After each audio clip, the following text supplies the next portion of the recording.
আসসালামু আলাইকুম রহমতুল্লাহি আবরাকাতুহ। প্রিয় ভাই ও বোনেরা, আশা করি আল্লাহ তাআলার রহমতে আপনারা সকলে ভালো আছেন। আমিও আপনাদের দোয়ায় আলহামদুলিল্লাহ ভালো আছি।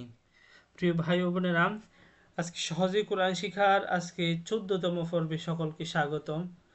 আমরা গত ক্লাসে আলোচনা করেছিলাম আপনার ঈদগামে বেলাগুনা এবং ইজহার নিয়ে। তো আমরা নুসাকিন এবং তানবিন যে চার প্রকারে পড়া যায়, ওটা শেষ যে প্রকারটা আছে ওটা হচ্ছে আমরা ইকফা। তো আজকে আমরা ইকফা নিয়ে আলোচনা করবো ইনশাআল্লাহ। তো দেখেন, ইকফা অর্থ হচ্ছে লুকিয়ে পড়া, অর্থাৎ গোপন করে নাকের ভিতর থেকে পড়া। আর ইকফার হরফ হচ্ছে 15টি। আপনাদেরকে বলছিলাম এগুলো ছন্দের মতো মুখস্থ করার জন্য, যে তাও সাও জিমু দালো জালো যাও সিনু শিন সদো দদো তও জো ফাও কফ কাফ, এভাবে ছন্দের মতো পড়ার জন্য। তো বলছিলাম যে এগুলো, এই হরফগুলো যদি না চিনেন তাহলে কিন্তু কোথায় গুণ্য হবে কোথায় গুণ্য হবে না। দেখছেন না যে ঈদগামে বেলা গুন্না ইজহার নুন সাকিন অথবা তানবিনের পরে যদি এই হরফগুলো আসে তাহলে গুন্না হবে না। আবার কিন্তু ঈদগামে বা গুন্না যেটা পড়ছিলাম আর ইকলাব পড়ছিলাম, নুন সাকিনের পরে যদি ওই ওই হরফগুলো আসে তখন আবার গুন্না করে পড়তে হবে। ঠিক আছে না? তাহলে আপনাদের এই কোনটা কিসের হরফ এটা কিন্তু জানতে হবে, নাহলে কিন্তু কোথায় গুণ্য হবে কোথায় গুণ্য হবে না এটা জানবেন না। তো তাহলে ইকফার হরফ হচ্ছে 15টি। যারা মুখস্থ করেছেন তাদেরকে অনেক অনেক থ্যাংক ইউ। আর যারা এখন মুখস্থ করতে পারেন নাই, আপনাদেরকে বলবো যে আগে হরফগুলো মুখস্থ করেন। হরফগুলো মুখস্থ করে কোনটার হরফ কি, পরে এই যে 12 নম্বর 13 নম্বর আজকে 14 নম্বর পর্ব, এগুলা এই তিনটা পর্বতেই তো আমরা নুন সাকিন এবং তানবিনের পড়াগুলো আলোচনা করতেছি। এই তিনটা পর্ব একটু ভালো মতো দেখেন। তাহলে ইকফার হরফ হচ্ছে 15টি। ঠিক আছে।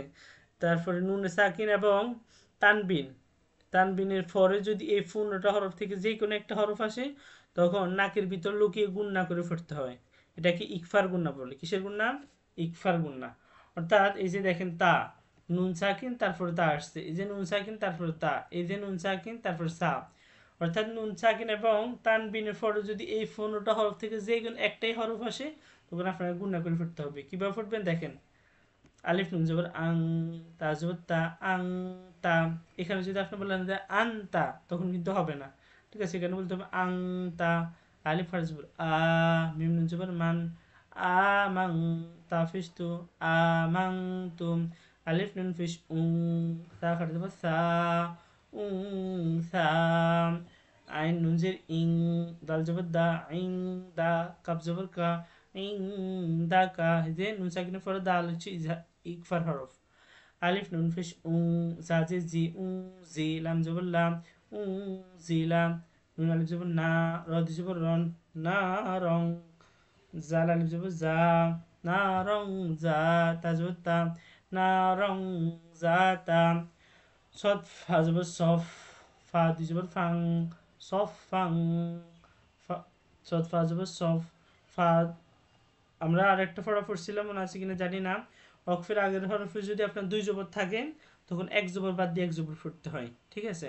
ওই তখন ওই এক জবর বাদ দিয়ে এক জবর পড়তে হয়, ওখানে আবার এক আলিফ টেনে পড়তে হয়। ঠিক আছে। তাহলে এখানে হবে সফাং, সফা। সফা জবর সফ, ফা আলিফ জবর ফা। অক্ফের আগের হরফে দুই জবর থাকার কারণে এক জবর পড়া গেছে। তাহলে সফাং, সফা।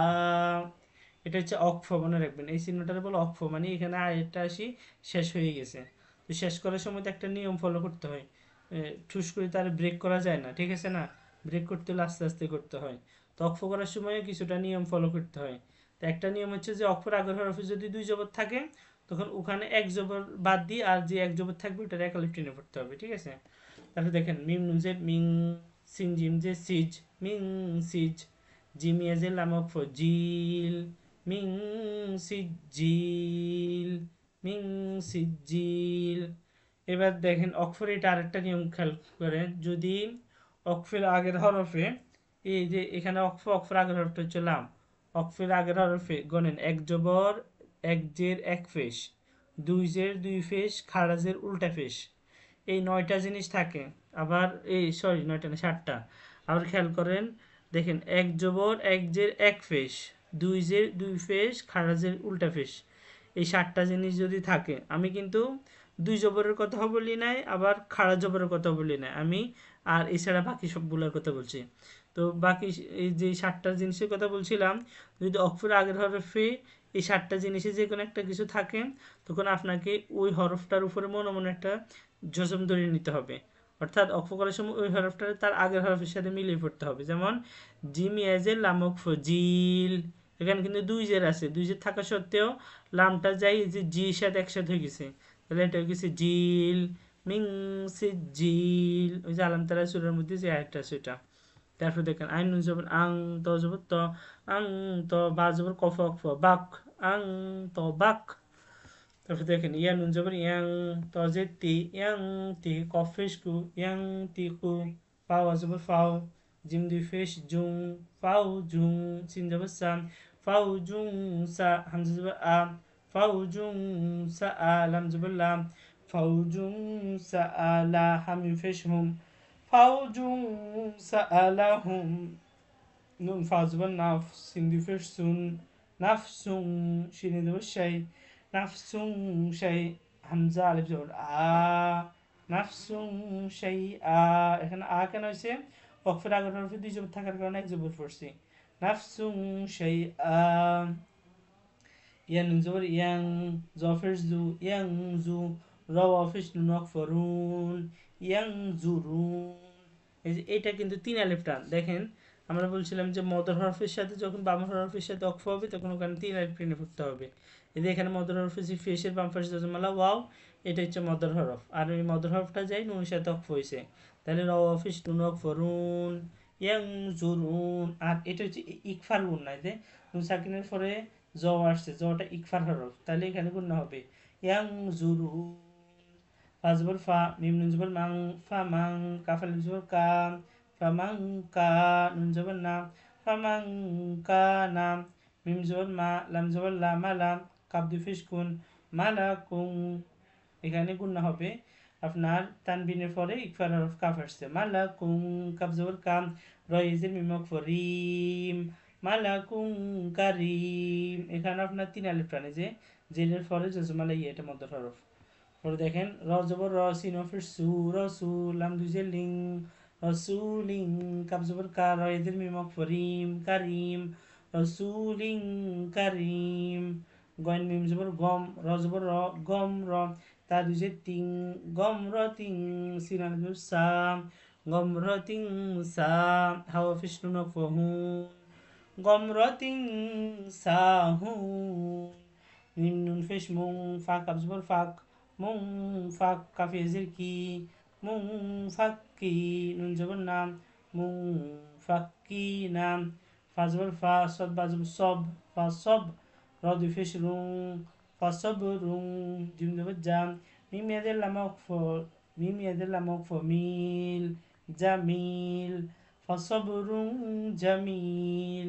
আন নুন জবর আং, সদ জবর স, আং স, লামান জবর লা, আং সলা, তাজিতি, আং সলাতি, হামিম জের হিম, আং সলাতিহিম। জিম নুন জবর জান, নুন খার জবর না, জান্না, তা দুজে তিং, জান্নাতিং, তা জিম জবর তাজ, রয়ে রি, তাজরি, জান্নাতিং তাজরি। দেখুন এগুলো কিন্তু আমি বুঝাই দিলেও পারতাম, যে দেখেন তানবিনের পরে তা আসছে, নুন সাকিনের পরে জিম আসছে, কিন্তু আমি বানান করে করে পড়াই দিতেছি। তো বানান করে পড়াই দিতে কিন্তু আমারও কষ্ট হইতেছে, আমার যে কষ্ট হইতেছে এমন না, আমি তো কথা মানে চুপ থাকতে পারতেছি না, আমি তো মানে অলওয়েজ কথাই বলতে আছি। তো আপনারা একটু রিকোয়েস্ট, আপনারা ফুটবেন, যেহেতু আমি কষ্ট করে ভিডিওগুলো করতেছি, আপনারা একটু ফুটবেন, ফুটলেই তো শিখতে পারবেন, না ফুটলে কিন্তু শিখবেন না। ভিডিও দেখে কিন্তু আপনারা শিখতে পারবেন না, ফুটলেই শিখতে পারবেন। পরে দেখেন কফ সিনদের কিস, মিম জবর মা, কিস মা, তা দুই ফেস তুং, কিসমা তুং, দদি যে দি, যা কাটতে দেবো যা, দি যা, কিসমা তুং দি যা, মিম জবর মা, কাফালিপ জবর কা, মা কা, নুন দুই যে নিং, মা কা নিং, কফ জবর কম, রয়েজের বায়ক ফরিব, মা কা নিং করিব, কফ জবর কম, মিম দুই ফেস মুং, কৌমুং, জ জবর জ, কৌমুং জ, লাম জবর লাম, কৌমুং জলাম, মিম অফিস মু, কৌমুং জলামু। সিন জবর সা মিম খালি জবর মা সামা ওয়া খালি জবর ওয়া সামা ওয়া তা দুই যে তিন সামা ওয়া তিন ত যে তিন বা আলিফ জবর বা তি বা কফ আলিফ জবর ক তি বা ক সামা ওয়া তিন তি বা ক অক্ষর আগের হরফে দুই জবর থাকার কারণে এক জবর পড়ছি আন জবর আ জাল আলিফ জবর জা আজা বা দুই জবর বাং আজা বাং কফ জবর ক রয় যে রি করি বা আলিফ জবর বা করি বা আজা বাং করি বা আন জবর আ শিন জবর শা আশা র জবর র আশা র তা দুই ফিস তুং আশা র তুং কাফ আলিফ জবর কা আশা র তুং কা মিম জের মি আশা র তুং কা মি।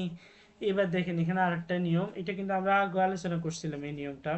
অক্ষরের আগের হরফে যদি গোলতা থাকে এটার বলে গোলতা।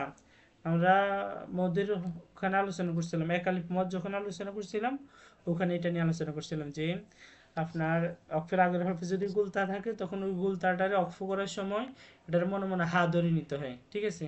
আর ওই গোলতার উপর এটা মনে মনে জজম ধরে নিতে হয়। তাহলে আমরা যদি তাটারে হা ধরি আর এটার উপর যদি একটা জজম ধরে নিই তাহলে লাম হাজবুল্লাহ আশারতুন কামিলাহ। লাম হাজবুল্লাহ অথবা লামে জবর হায়াকফুল্লাহ, এটার আমরা হা ধরছি আর এটার উপরে তো একটা যোজন ধরে নিব অথবা এটার আগেরটার সাথে একসাথে করবো, তাহলে লাম হাজবুল্লাহ কামিলাহ আশারতুন কামিলাহ। তো এই নুন সাকিনের ইকফার পড়াটা একটু বিস্তারিত, ইকফার পড়াটা একটু বড়, পুরো একটা পৃষ্ঠা হচ্ছে আপনার ইকফার গুন্না। এগুলো একটু ফুটবেন, এগুলো ফুটলে যে দেখেন এগুলো কিন্তু কোরআন শরীফের আয়াত, মানে পরের পার্ট হচ্ছে কোরআন শরীফের সব আয়াতের অর্ধেক অথবা পুরো আয়াতটা আছে, যেরকম মিমবাইনি সুলবি তারাইব, এগুলো কোরআন শরীফের আয়াত আর কি। তো যখন আপনারা এগুলা কোথায় গুণ হবে কোথায় গুণ হবে না এটা জানবেন, তখন কিন্তু এগুলা ইনশাআল্লাহ ফুটতে পারবেন নির্ভুলে। তো আজকে আমরা ইকফারটা আলোচনা করছিলাম, এর আরেকবার শুধু বলে দিতেছি, বা নুন সাকিন এবং তানবিন থেকে আমরা এতদিন যে পড়াগুলো পড়ছিলাম এগুলো আবার একটু আলোচনা করে দিতেছি। একটু দেখেন, আমরা বলেছি নুন সাকিন জজমালা নুন তানবিন দুই যে দুই ফিরকে তানবিন বলে। নুন সাকিন এবং তানবিন বলছি 4 প্রকার পড়া যায়: ইকলাব, ইদগাম, ইজহার, ইকফা। বলছিলাম ইকলাবের হরফে একটি বা এগুলো মুখস্থ করতে বলছিলাম, আর বলছি ইদগামের হরফে এটা না মুখস্থ করে এই ঈদগামটার আর কি দুই ভাগে ভাগ করছে। ঈদগামের যে 6টা হরফ আছে এই 6টা হরফে এখানে আসি দুই ভাগে ভাগ করছে, তো আপনি এগুলো মুখস্থ করলেও হবে, আর যদি আপনি পারেন তাহলে এগুলো মুখস্থ করতে পারেন। এই ঈদগাম এই যে 6টা হরফ আছে এটার আবার দুই ভাগ করছে আর কি, একটা হচ্ছে ঈদগাম বাগুন্না, একটা হচ্ছে ঈদগাম বেলাগুন্না। এটা একটা বাগুন্না একটা বেলাগুন্না। বাগুন্নার হরফ হচ্ছে 4টি ইয়ামিম ওয়াও নুন, আর বেলাগুন্নার হরফ 2টি র লাম, আর ইজহারের হরফ 6টি হামজা হা আইন হা গইন খ। ইকফার হরফ 15টি, এই যে তাও সাউ জিমু দালো জালো জাউ সিনু শিন সদু দদো তৌজো ফাও কফ কাফ, ঠিক আছে। তো এগুলা ভালো মতো মুখস্থ করবেন, আর এগুলা দেখবেন যে নুন সাকিন অথবা তানবিনের পরে এখানে কিসের হরফ আসছে, র থাকলে রটা কিসের হরফ, এখানে গুণ হবে নাকি হবে না, তারপর তটা কিসের হরফ গুণ হবে নাকি হবে না, এভাবে ঠিক আছে খেয়াল করে ফুটবেন। তারপর বলে দিতেছি যে ইকলাব, নুন সাকিন অথবা তানবিনের পরে যদি ইকলাবের হরফ বা একটি বা পড়ছিলাম বাটা আসে তখন ওখানে গুণনা সহিত মিম ফুটতে হয়। যেমন নুন সাকিনের পরে ইকলাবের হরফ বা আসছে এই কারণে এখানে গুণনা সহিত মিম ফুটতে হবে, মিম বা আদি। তানবিনের পরে ইকলাবের হরফ বা এই কারণে এখানে গুণনা সহিত মিম ফুটতে হবে, খবিরম বাসিরন, ঠিক আছে। তাহলে এটা ক্লিয়ার আশা করি। নুন সাকিন এবং তানবিনের পরে যদি বাটা আসে তখন গুণনা সহিত মিম ফুটতে হবে। তারপরে দেখেন ঈদগামের যে দু প্রকার, এটা এক প্রকার হচ্ছে ঈদগাম বাগুন্না। বাগুন্নার হচ্ছে একটি ইয়ামিম ও নুন।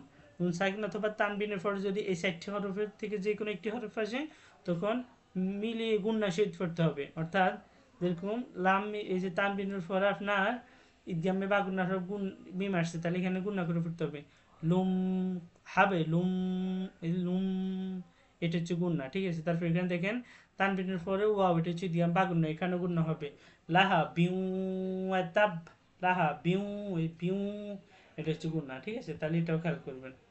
তারপরে বলছিলাম যে এই 4টি শব্দ ঈদগাম বাগুন্না হয় না, এই 4টি হরফের উপরে ঈদগামে বাগুন্না হরফ থাকা সত্ত্বেও এগুলো বাগুন্না হয় না, যেরকম নুন সাকিনের পরে ওয়াওটা হচ্ছে ঈদগাম বাগুন্না হরফ, তারপর ওইখানে গুণনা হবে না, অর্থাৎ এই 4টি হরফ আর কি গুণনা হবে না এই 4টি শব্দতে, যেরকম কি নোয়ানুন সিনোয়ানুন বুনিয়ানুন দুনিয়ানুন, ঠিক আছে। তারপরে হচ্ছে ঈদগাম বেলাগুন্না, নুন সাকিন অথবা তানবিনের পরে এই দুইটা হরফ থাকলে গুন্না ছাড়া মিলিয়ে ফেলতে হবে, যেরকম মিম রজের মির মির রব্বিকা গফুরুর রহিমা, তাহলে রর কোনো গুন্না নেই, গফুরুর রর না, গফুরর রহিমান। তারপর রহমাতুল লিল আলামিন, এই যে তানবিনের পরে আমার সেখানে তুল কোনো গুন্না নেই। তারপর ইজহার, বলছিলাম যে ইজহারের ছয়টি, নুন সাকিন অথবা তানবিনের পরে যদি এই ছয়টি হরফ থেকে যে কোনো একটি হরফ দেখেন তখন ওখানে গুন্না ছাড়া স্পষ্ট করে ফুটবেন, যেরকম আনহু, ওয়ান হার, যে তানবিনের নুন সাকিনের পরে হা আসছে, হাটা ইজহারের হরফ, নুন সাকিনের পরে এখানে হা আসছে, এটা ইজহারের হরফ, ঠিক আছে। তাহলে নুন সাকিনের পরে যদি এই ছয়টা হরফ থেকে যে কোনো একটা হরফ দেখেন তখন গুন্না ছাড়া ফুটবেন। আর হচ্ছে ইকফার হরফ, নুন সাকিনের পরে যদি, এটা নিয়ে তো আজকে আলোচনা করছিলাম, নুন সাকিনের পরে যদি এই 15টা থেকে যে কোনো একটি হরফ দেখেন ওখানেও গুন্না করে ফুটতে হবে, যেরকম আং তা, আপনার নুন সাকিনের পরে তা, নুন সাকিনের পরে তা, ঠিক আছে। তাহলে ইনশাআল্লাহ আজকে এই পর্যন্ত। কালকে আমরা এই যে ফাটটা অনুশীলন করবো, অর্থাৎ কোরআন শরীফের ভিতরে আয়াত দিয়ে আমরা কোথায় গুণনা হবে কোথায় গুণনা হবে না আমরা এগুলো ফুটবো ইনশাআল্লাহ। তো আজকে এই পর্যন্তই, সকালে ভালো থাকবেন, সুস্থ থাকবেন। আমরা কিন্তু আস্তে আস্তে শেষের দিকে চলে আসছি ইনশাআল্লাহ। কোরআন শরীফের যত নিয়ম কানুন আছে মোটামুটি আমাদের আস্তে আস্তে সব শেষ হয়ে আসছে। এখন আমরা আস্তে আস্তে রিডিং পড়া শুরু করবো ইনশাআল্লাহ। তো আপনারা প্র্যাকটিস করবেন, প্র্যাকটিস ছাড়া রিডিং পড়তে পারবেন না। আর কোথায় গুণনা হবে কোথায় গুণনা হবে না, কোথায় কতটুকু টান হবে, এগুলো একটু খেয়াল রাখবেন। তো সকলে ভালো থাকবেন, সুস্থ থাকবেন। আসসালামু আলাইকুম রহমতুল্লাহি ওয়া বারাকাতুহু।